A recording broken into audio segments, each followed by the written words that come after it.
ஆண்டவராக இயேசு கிறிஸ்துவின் திருப்பெயரினாலே உங்களை மிகுந்த அன்போடு வாழ்த்துகிறோம். இந்த யூடியூப் ஊழியத்துக்காக ஜெபியுங்கள். இதிலே உங்களுடைய நண்பர்களையும் உறவினர்களையும் அறிமுகம் செய்து இதை சப்ஸ்கிரைப் செய்ய உற்சாகப்படுத்தும்படி உங்களை அன்போடு கேட்கிறோம். இந்த ஆண்டு தபசு நாட்களிலே நாம் எதை விரும்பி பின்பற்ற விரும்புகிறோம் என்பதை தீர்மானிக்க வேண்டும் என்று முதலாவது கண்டோம். இயேசுவை விரும்பி அவரை பின்பற்ற விரும்பினால் என்னுடைய சுயத்தை நான் மேற்கொள்ள வேண்டியது அவசியம்.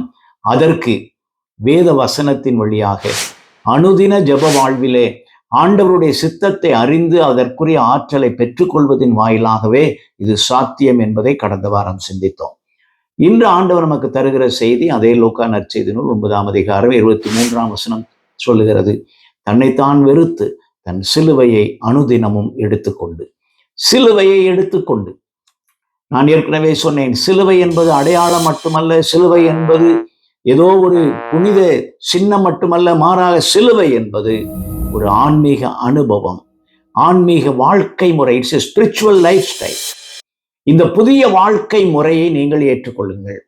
இதுவரைக்கும் நீங்கள் சென்ற பாதையிலிருந்து விலகி அல்லது அதிலிருந்து நேர் எதிர் திசையாய் திரும்பி சிலுவையை முன்வைத்து, சிலுவையில் அறையப்பட்ட இயேசுவை முன்வைத்து அவருடைய வாழ்க்கை முறைகளை ஏற்றுக்கொள்ள உங்களை மிகுந்த அன்போடு கூட நினைவுபடுத்துகிறோம். அவரை பின்பற்ற வேண்டும் என்றால் மூன்றாவதாக நீங்களும் நானும் செய்ய வேண்டிய காரியம், எனக்கென்று ஆண்டவர் உருவாக்கி வைத்திருக்கிற அந்த சவால் மிகுந்த சிலுவை ஆகிய வாழ்க்கை முறையை, அந்த விசுவாச அர்ப்பணிப்பை நான் ஏற்றுக்கொள்வதற்கு ஆயத்தமாக இருக்க வேண்டும். சிலுவை சுமக்க நான் ஆயத்தம் சுவாமி.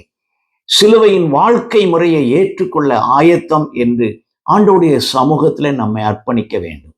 சிலுவை பல விதங்களிலே நமக்கு சவால்களை தருகிறது. சிலுவை எந்தெந்த விதத்திலெல்லாம் நம்மை அறைகூவல் விடுக்கிறது என்பதை நாம் வருகிற வாரத்திலே சிந்திக்கலாம். ஆனால் இந்த வாரத்திலே சிலுவையின் வாழ்க்கை முறையை ஏற்றுக்கொள்வதற்கு நாம் ஆயத்தமா என்பதை நாம் தீர்மானிக்க வேண்டும். யாரை விரும்பி பின் செல்லுகிறோம் என்பதை நாம் தீர்மானிக்க வேண்டும். இயேசுவை விரும்பி பின்பற்ற வேண்டும் என்றால் என்னுடைய சுயத்தை மேற்கொள்வது, ஜெபத்தினாலும் வார்த்தையினாலும் என்னுடைய சுயத்தை மேற்கொள்ளுகிற சவாலிலே நான் வெற்றி பெற வேண்டும். மூன்றாவதாக, சிலுவை என்கிற சவால் மிகுந்த விசுவாச அனுபவத்தை நான் என்னுடைய வாழ்க்கையிலே நிறைவேற்ற வேண்டும். என்னுடைய வாழ்க்கையிலே நான் அதை பின்பற்ற வேண்டும் அல்லது நிறைவேற்றி கொண்டே இருக்க வேண்டும். அப்படியாய் நான் வாழ வேண்டியது மிக மிக அவசியமாயிருக்கிறது. அனுதினமும் சிலுவையை எடுத்துக்கொண்டு பின்பற்றுங்கள். இதுவே ஆண்டவர் நமக்கு தருகிற செய்தி. அதற்கேற்ற கிருபைகளை ஆண்டவர் நமக்கு நிறைவாய் தருவாராக. ஆமென்.